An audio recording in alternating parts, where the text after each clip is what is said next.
Everyone was looking to see what the Minnesota Vikings were going to do with their offensive line in the 2019 NFL Draft. It's Mitch here of the Bottom Line View, here to give you my grade, my analysis on the Minnesota Vikings 2019 NFL Draft.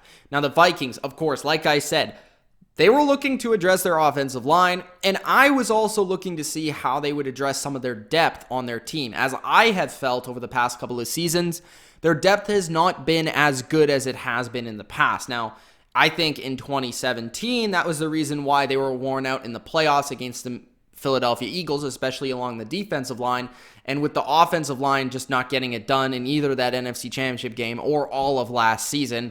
That was probably the reason they weren't able to make the playoffs. The Vikings still have a ton of talent. They just needed to shore up some of their spots that weren't looking so hot, like their offensive line.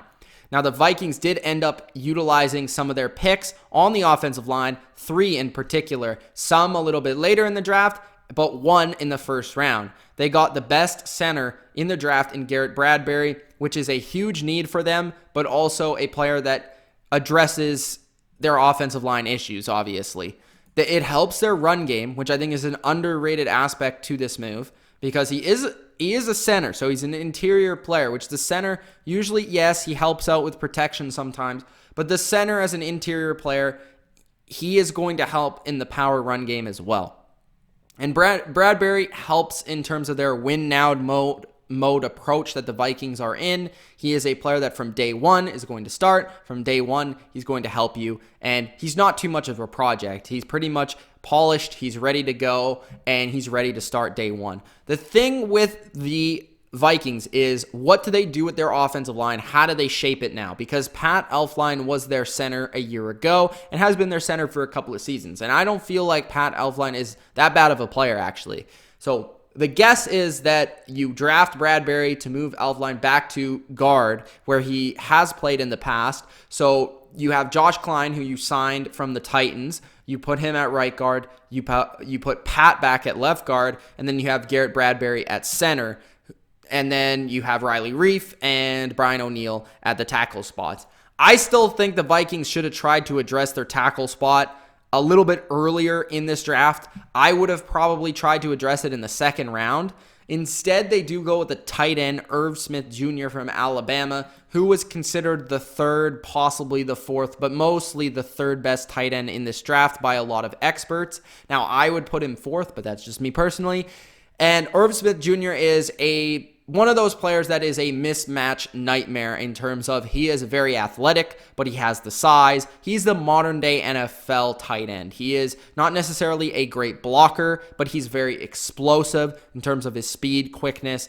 In the open field, he's very, very good, and he's just another weapon that the Vikings can add to Kirk Cousins' offense, and he's going to provide a nice complement as well to Kyle Rudolph. I could actually see Irv Smith taking more of the receiving role this year than Kyle Rudolph, and seeing Kyle Rudolph do more of the dirty work than he has in the past couple of seasons and become more of the blocking type of tight end, even though you'll see Kyle Rudolph still be a receiver. But I think both of these guys will feed off each other well, and it's going to be interesting to see how the Vikings use them in their scheme and utilize them in some of the 2 tight end sets, possibly, because we could see maybe even Irv Smith Jr. play a little bit as a slot receiver as well, with Stephon Diggs and Adam Thielen out there, and you could even see Irv Smith Jr. split out wide with Adam Thielen in the slot and Stephon Diggs on the other side. So there's a lot that you could do with Irv Smith Jr. There's a lot that you could do with your offense now that you have 2 pretty good tight ends and talented tight ends.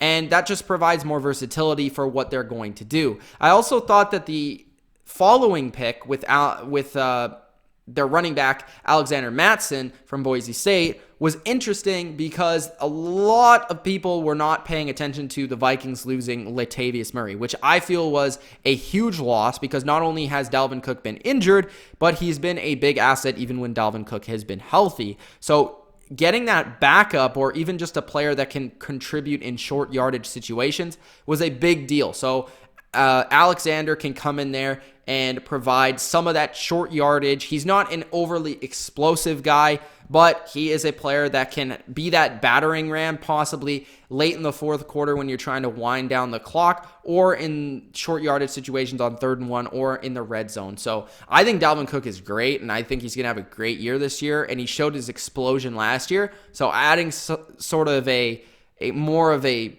old school power kind of style of running back is a nice complement to what they have. So with those picks on offense in terms of the playmakers, they're complementing what they already have here, and I think it's very interesting. Now, like I said, I would have liked to seen them add a tackle earlier in the draft, but they end up adding one later in the 6th round. It's interesting because I don't know how much a 6th round pick is going to be able to contribute now or in the future. It's kind of just a throw up in the air, and I'm not going to act like I really know what this guy's going to bring this team, but at least they added a tackle so that they could throw him in the mix and see how he can compete.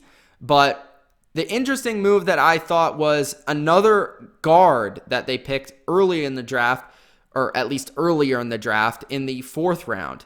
And I think overall, we've seen a lot of linemen. I know just personally with my Patriots have had a lot of linemen that have been 4th round picks, or like Shaq Mason, for example, who is a guard who came in right away and started and was excellent. And this is the type of pick to me that I could see being an excellent pick for the Vikings, as he started for Oklahoma for Baker Mayfield and Kyler Murray. He is pretty functional in terms of an athlete at 300 pounds. He has a lot of experience, as I said, and he was on one of the best offensive lines in the country at Oklahoma. So always look out for those kind of late round offensive lineman picks, because some of them each and every year do end up developing into starter caliber players almost right away. So I'm intrigued if they can have 2 rookie starters on the offensive line. That would be very interesting. But just overall, adding some depth at the offensive line, I think, was absolutely huge, because we see every year, not only with the Vikings, but other teams, that offensive linemen do get hurt. They do get mangled up. They do get beat up. And you need replacements that are capable players, because if you don't, that can turn your offense from very good to very bad in 1 second. So adding depth at the offensive line was huge for them. Now, turning to the defensive side of the ball, I like that they added a player to the defensive line no matter the round. They added a linebacker who's a proven, tackler, very intelligent player in Smith. They added a little bit to their secondary with Boyd and Epps at safety and corner respectively. Now, I don't think any of these players are going to be starters. I don't think any of these guys are going to be players that are going to wow you right away, at least. But I think just adding depth to certain positions was a major need for the Vikings, because we know they have the first line and the first, position down better than just about anybody in the NFL. I mean, if you go across the starting lineup of the Vikings, there are not many starting lineups that are going to beat out the Vikings in terms of pure talent. But when you look at the depth, that's where other teams really have the Vikings beat. So just by adding to that depth for the Vikings was a huge deal. So I really like what they did with Bradbury in the 1st round, even though I would have liked to seen them address the tackle position possibly a little bit earlier. I think Irv Smith is a very interesting pick at tight end. I think Madison was a much needed pick at running back. And overall, I'd have to give the Vikings a B, because I think they did a solid job in addressing some of their depth concerns, addressing their offensive line, and also getting a playmaker that could turn out to be a very good player in Irv Smith Jr. Let me know in the comment section below what you thought of the Vikings draft. Gronk, spike the like button, subscribe to the channel if you haven't already. It's Mitch of the Bottom Line View. Peace.